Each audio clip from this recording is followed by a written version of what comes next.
Vous pensez qu'il est difficile de bien gérer ses finances personnelles?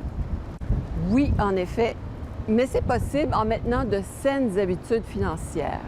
À l'émission Pensez plutôt à plus tard, on parle de connaissances financières, de prévention de la maltraitance financière et de la fraude et de gestion de ses finances. Bonne émission!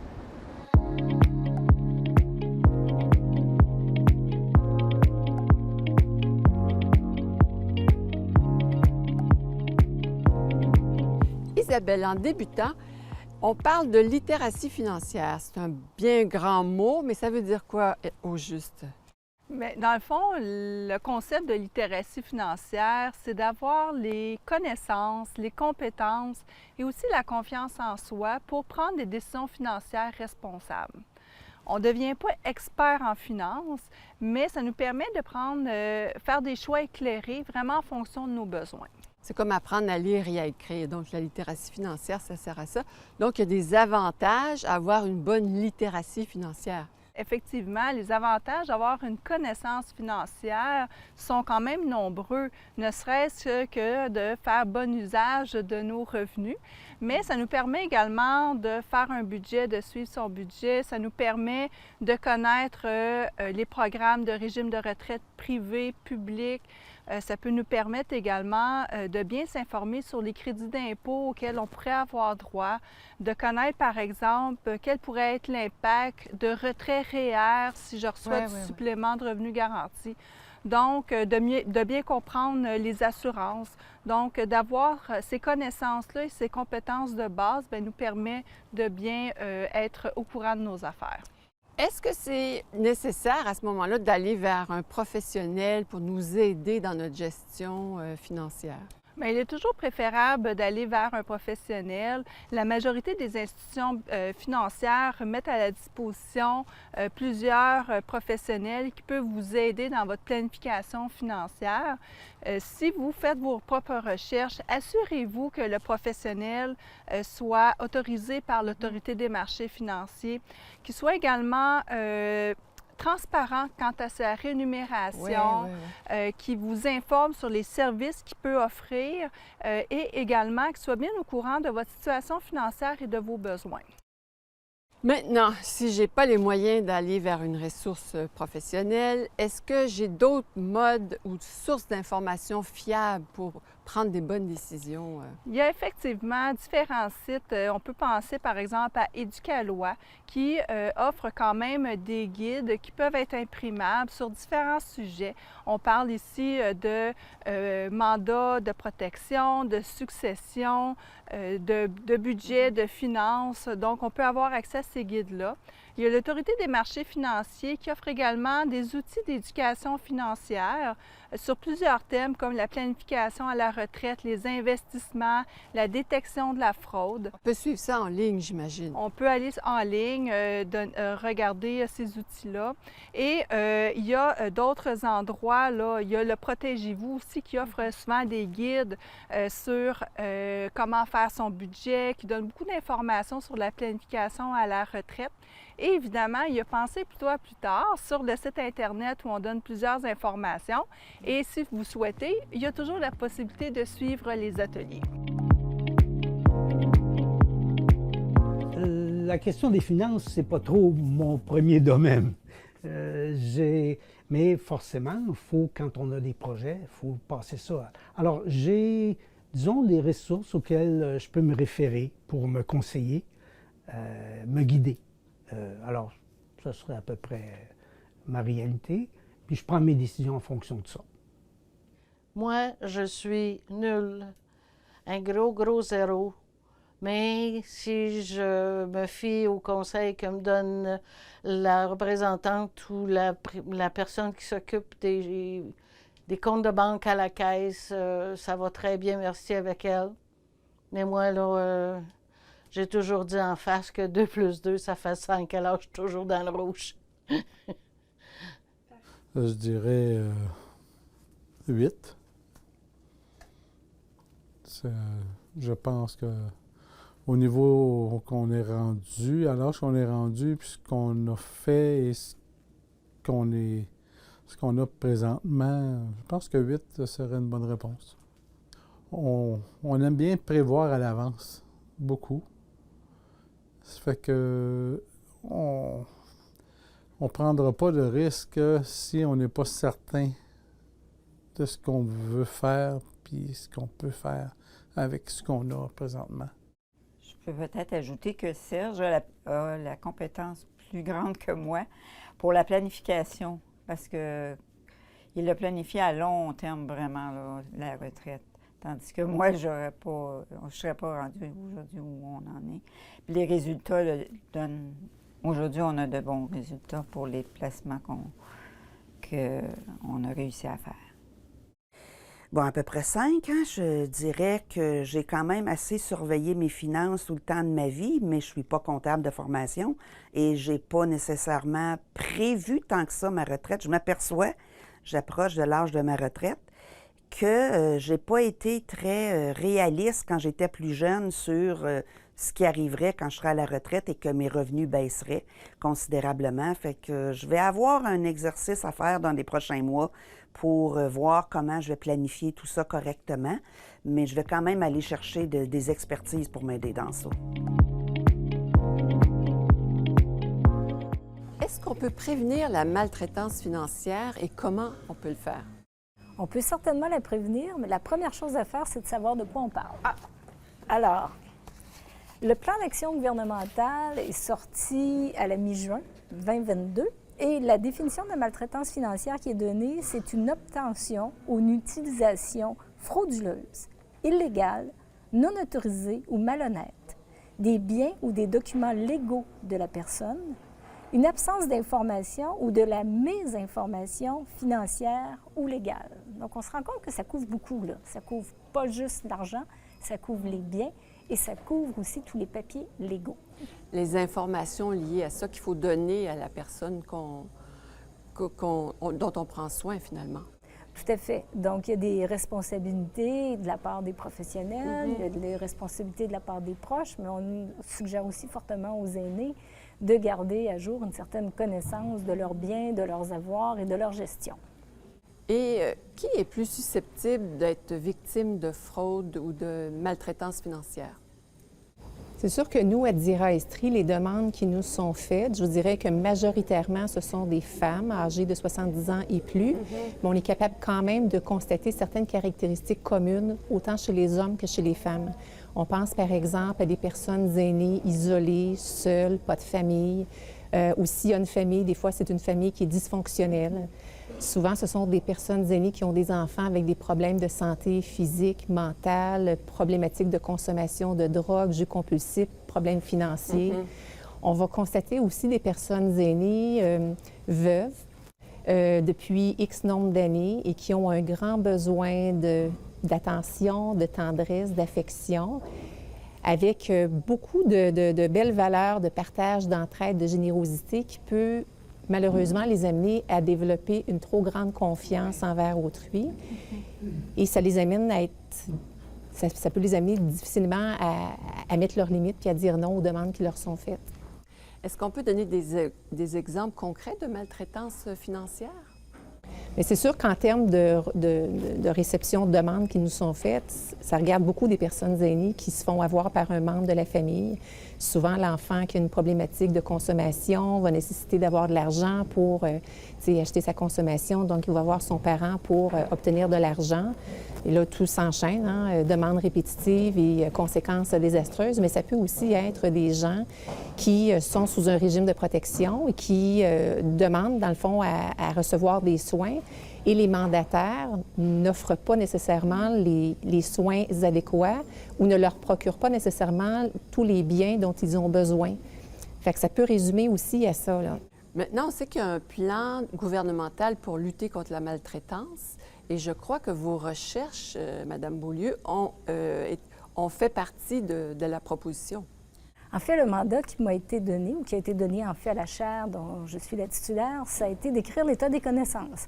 Et c'est notre troisième plan d'action. On en a eu un en 2010, un en 2017 et maintenant un autre en 2022. Et à chaque fois, c'était de s'assurer que tout ce qui allait suivre dans le plan était basé sur les connaissances les plus à jour. Donc, on s'est appuyé sur des connaissances produites au Québec. On s'est appuyé sur une enquête de prévalence de la maltraitance qui a eu lieu au Québec en 2019, alors qu'on n'en avait jamais eu avant. Donc là, on a des chiffres bien à nous. On s'est aussi appuyé sur des écrits internationaux et on a souhaité donc vraiment proposer non seulement la définition que je vous ai donnée tout à l'heure, mais aussi quels sont les grands facteurs de risque, quels sont les facteurs qui peuvent placer une personne aînée en situation de vulnérabilité par rapport à la maltraitance, quelles sont les conséquences de la maltraitance. On s'est aussi intéressé à présenter différents publics qui, en raison de leurs caractéristiques, peuvent vivre la maltraitance autrement. Donc, on pense à différents groupes minoritaires, les aînés LGBTQ, on pense ici aux personnes immigrantes, aux personnes des Premières Nations, aux gens qui ont des incapacités, aux gens aussi qui vivent dans des milieux de vie collectifs qui peuvent vivre différentes formes de maltraitance entre eux. Donc, notre mandat, ça a été vraiment de faire le tour du jardin. Et après ça, les ministères et organismes gouvernementaux qui sont responsables du plan ont greffé un certain nombre de mesures en lien avec ces connaissances. Et en fait, on a 56 mesures. Donc, on a un beau plan de travail, 5 ans, 56 mesures à réaliser. Et il y a des ressources, j'imagine. Si je suis potentiellement quelqu'un qui peut être ciblé par la maltraitance financière, je peux m'adresser à quelles ressources? Il y a une multitude de ressources indépendamment des besoins, des attentes de la personne. Aussi, il faut savoir que c'est la personne aînée elle-même, apte à prendre ses propres décisions, qui décide du degré d'intervention qui lui convient. Donc, c'est sûr que oui, il y a la ligne AWNI qui est quand même une ligne provinciale où est-ce que les gens peuvent s'adresser pour avoir de l'information, avoir un certain soutien. Mais localement, on a plusieurs organismes qui sont en mesure de pouvoir intervenir en contexte de maltraitance. Oui, on pense à DIRA Estrie, on pense à Équijustice Estrie, qui est quand même un service de médiation citoyenne. Dépendamment des besoins, bien, c'est une ressource vers laquelle on peut référer. Évidemment, le service de police de Sherbrooke, la QDR, le centre d'assistance et d'accompagnement aux plaintes. Fait qu'il y a quand même plusieurs ressources qui sont mises à la disposition là, des personnes qui veulent avoir de l'aide puis une intervention là, en contexte de maltraitance. Donc, il ne faut pas hésiter. Il faut être vigilant et il ne faut pas hésiter à demander de l'aide. C'est le premier pas, hein, le dire. Donc, de signaler, dans le fond, la situation à une personne en qui on a confiance, un intervenant, que ce soit du réseau de la santé, des services sociaux ou d'une autre ressource communautaire. Bien, merci, mesdames. Merci. Merci. Peut-être vous pourront peut-être vous inspirer dans vos gestes du quotidien avec les personnes aînées.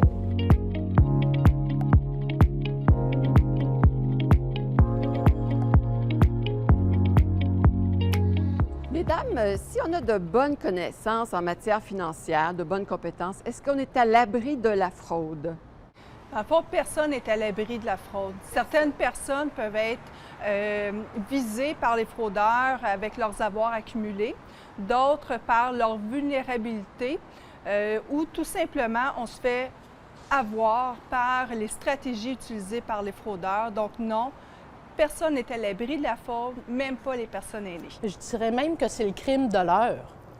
Crime de l'heure. Donc, si c'est le crime de l'heure, c'est pas un événement passager, c'est en expansion même, peut-être? C'est vraiment le crime de l'heure qui est en pleine expansion. De 2011 à 2017, il y avait environ 300 dossiers ouverts au service de police de Sherbrooke en matière de fraude. En 2020, par contre, c'est 541 dossiers qui ont été ouverts.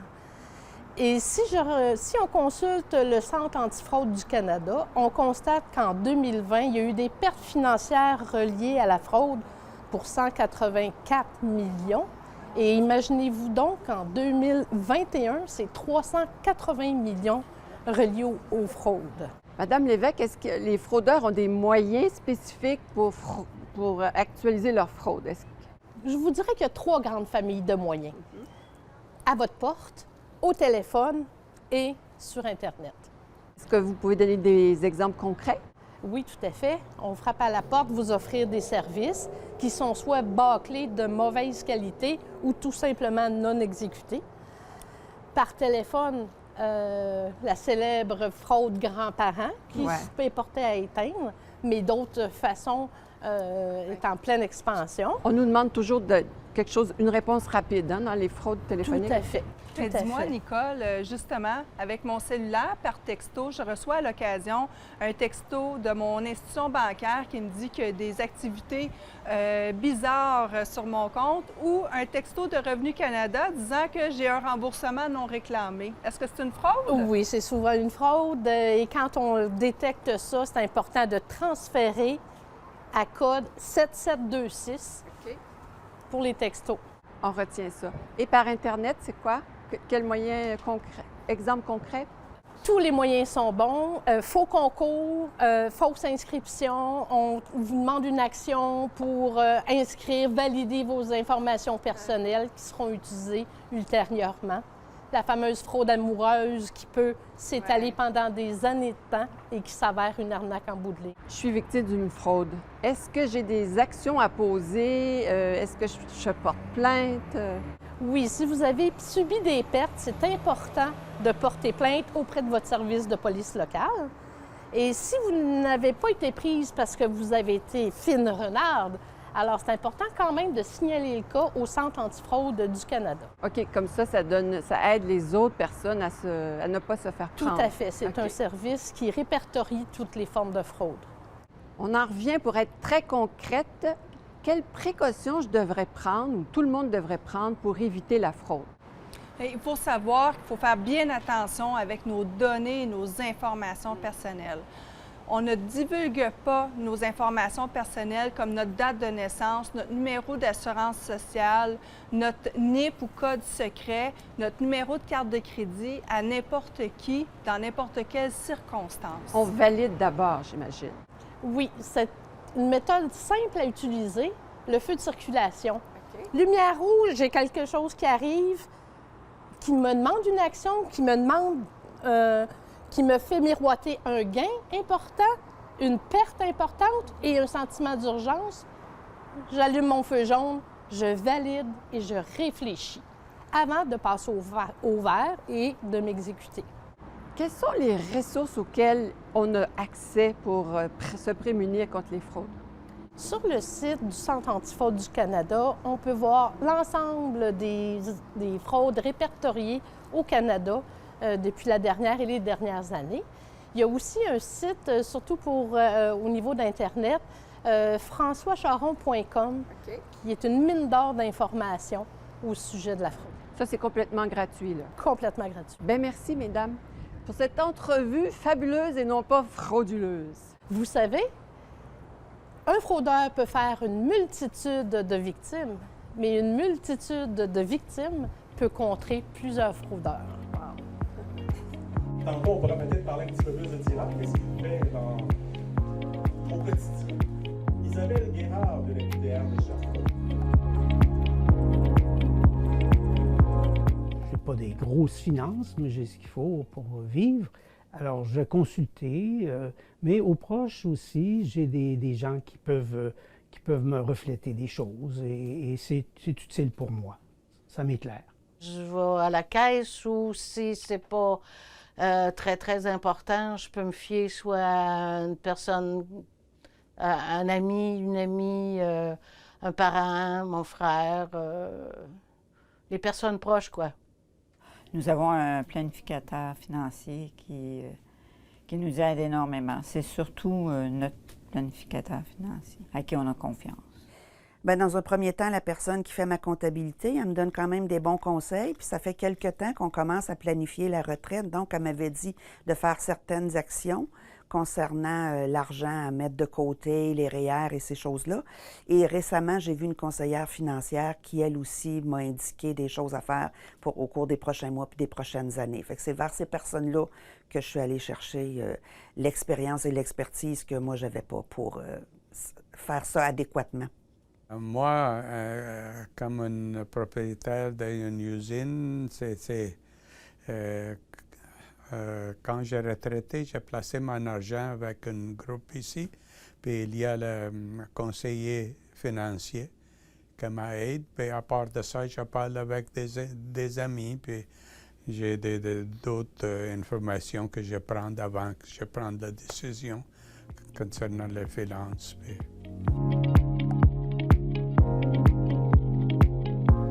Michel, est-ce que l'endettement est un problème pour les personnes retraitées ici en région et au Québec? Et si c'est mon cas ou la situation de mon couple, je commence par quoi?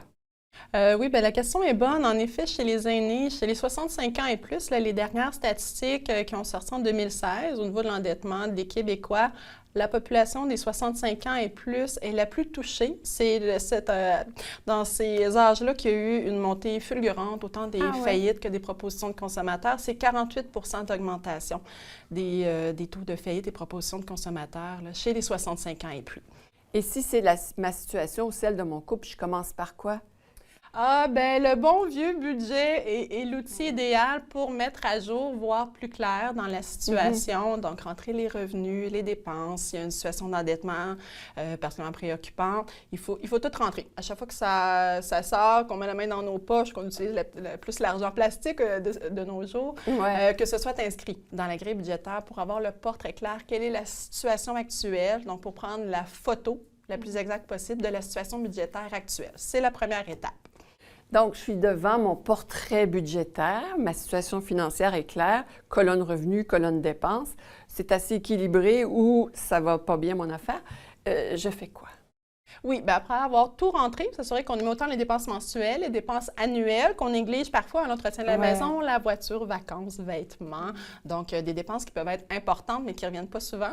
Il faut y penser aussi. On finit avec les dettes. Et là, si on voit que c'est difficile, que c'est déficit ou que ça arrive pas mal pile, bien là, il faut retravailler. La première étape, c'est le réaménagement budgétaire. Donc, si on parle des retraités, dans les options, il n'y a pas de secret. On augmente les revenus ou on diminue les dépenses réalistement, particulièrement quand on est retraité, même s'il y a des gens, on entend de plus en plus des retraités vont retourner au travail pour différentes raisons.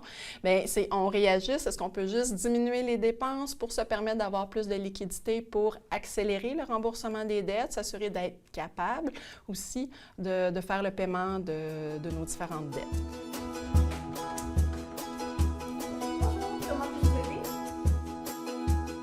Pour un couple de personnes vieillissantes, 50, 65, tout ça, quelles suggestions on pourrait leur faire? Parce que souvent, on entend parler, monsieur s'occupait des finances ou c'était madame, puis tout d'un coup, une des personnes, c'est la rupture ou... Oui, maladie, c'était la personne qui s'en occupait le plus. En effet, c'est fréquent dans les couples. Il y a tout le temps une personne plus intéressée, souvent plus habile que l'autre. Hein, c'est pas dans nos gènes, mais bien souvent, les habiletés budgétaires, ça se développe, ça s'apprend. C'est de s'assurer quand même de s'impliquer. On peut reconnaître, bon, c'est mon conjoint ou c'est ma conjointe qui est plus habile, il va m'expliquer, mais je vais m'impliquer, voir c'est quoi l'argent, tout ce qui se passe. C'est important d'être à jour dans tout. Oui, pour prévoir des situations, comme vous avez dit, là, séparation, décès, maladie, pour s'assurer de ne pas se retrouver devant rien. Donc, j'informe du moins mon conjoint, mon partenaire de la situation. Oui, on s'assied ensemble, on le regarde sur papier, à l'écran. Donc, voilà, là, tout ce qui se passe d'un mois à l'autre, notre vie, hein, ça représente notre vie, nos choix, nos valeurs, nos priorités. Donc, oui, les deux personnes du couple doivent être impliquées à différents niveaux, s'il y en a un moins habile que l'autre, par exemple. Est-ce qu'il y a des outils, des ressources qu'on peut avoir accès pour se faciliter la chose? Bien oui, certainement. Il ne faut pas hésiter à aller chercher de l'aide. Oui, Internet est rempli d'outils budgétaires, les sites des institutions financières aussi. Sinon, les organismes, les associations de consommateurs, donc les services budgétaires comme le nôtre ou ACF selon les régions. On a un service gratuit de consultation budgétaire sur rendez-vous. Donc, de ne pas hésiter de venir voir quelqu'un qui va avoir un regard plus objectif. Puis, des fois, la situation peut avoir l'air bien paniquante, bien alarmante. Puis avec un autre regard, voir qu'il y a des solutions, il y a des possibilités. Hein? On n'envoie pas tout le monde dans les solutions les plus drastiques, aller consulter un syndic. Il y a différentes solutions possibles qu'on suggère des solutions réalistes, toujours face à la capacité financière des gens. Donc, on a accès à des ressources dont la première, ce serait de tenter de parler à quelqu'un d'une organisation qui nous soutiendrait. Oui, certainement, oui. Des fois, que quelques questions au téléphone, puis ça permet de réaligner. Puis si on creuse un peu plus, parce qu'on va poser des questions, des fois, on a l'air bien curieux, mais c'est pour s'assurer qu'on comprend bien, puis qu'on ne réfère pas n'importe où ou qu'on ne propose pas n'importe quelle solution. Puis s'il le faut, on invite les gens à venir nous rencontrer pour vraiment avoir le portrait complet, parce que des fois, les gens ont oublié des choses ou un manque d'informations. sont plus à jour. Fait que des petits réajustements dans les dépenses, des fois aussi, hein, les forfaits des télécoms, c'est facile d'une année à l'autre que ça augmente, qu'on se fasse offrir des choses. Les assurances, des fois, il y a lieu de réviser les assurances. Des gens qui sont retraités puis qui ont encore, par exemple, l'option d'assurance invalidité, bien, s'ils ne travaillent plus, elle est plus pertinente. Ils la paient, mais ils n'ont pas besoin. Oui, voilà.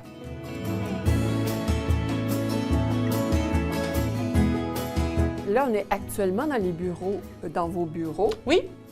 Mais j'imagine qu'on peut avoir accès aux services à distance, une consultation. Oui, oui, en effet, c'est un objectif qu'on avait depuis longtemps. La pandémie nous a fait développer plus rapidement ce service-là. Fait que oui, en effet, donc on peut faire, comme on faisait avant, consultation budgétaire par téléphone, mais de façon virtuelle aussi, donc à distance. C'est toujours possible, c'est toujours sur rendez-vous. Sinon, bien, on a repris aussi là, les consultations en présentiel aussi. On a un local adapté au premier étage aussi pour des gens qui seraient plus à mobilité réduite, là. Ça, c'est à peu près à travers le Québec qu'on peut trouver ces services-là. Oui, oui. Donc, d'aller sur le site des associations de consommateurs, là, vous allez trouver l'organisme le plus proche dans votre région. Donc, le mot de la fin, ce serait vraiment d'aller chercher de l'aide parce qu'on peut se sortir de cette situation-là. Oui, en effet. Ne pas hésiter, vous allez être écouté, vous allez être respecté dans vos valeurs, dans vos priorités aussi. Nous, on est là pour vous suggérer ce qui vous convient à vous aussi. Donc, il ne faut pas hésiter. Vous allez avoir un bon portrait plus clair et vous allez être bien accompagné. S'il y a besoin d'un suivi aussi, un réajustement qui prend un petit peu plus de temps, vous avez envie de vous remettre sur le droit chemin. Donc, ne pas hésiter là, à utiliser nos services. On est là pour ça, puis peu importe le revenu des gens aussi. Hein, on peut avoir besoin, c'est pas une question de revenu, de savoir bien gérer un budget, c'est de vouloir s'y intéresser. Et parfois, on a des habiletés plus naturelles que d'autres. Bien, merci. Bien, ça me fait plaisir.